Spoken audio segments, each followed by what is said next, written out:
Ja. An derven ag a rausglen. En derven alla varas da rausglen. Evido hui op stro da glem zo cruer, ella win ani gevido ha zo resister, an dister a mouchi gravel duet var a len da grisandour a bleg o pen, e l'armée vas a lu e level ouz menizom, ouz pen ma tiarben ol ban ou an ol tom, a ar batau ouz an avel a gejau. Ma te fer c'hoaz da zo bez keut vas kor o bras a leid an or vadouarou o puichen e beto i glas, mo tu al fet ouz ar barou, med al las. Per lies ar c'houiz a ver prajou gleb tachit an avel hag ar glau. Gwir o kroer a zo bedizam an eus o puez. En dragaer o ker prastruez alors a responsaz a rausken, me ne dit ket edem jala. Bet egen c'hoi o puez gwire o gwezet al her pen de oas a taol reus mez, korto zo ber pennet.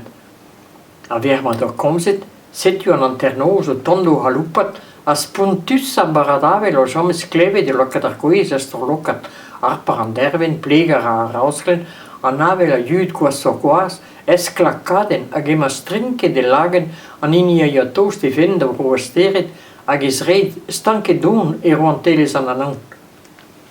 Ah, primazant.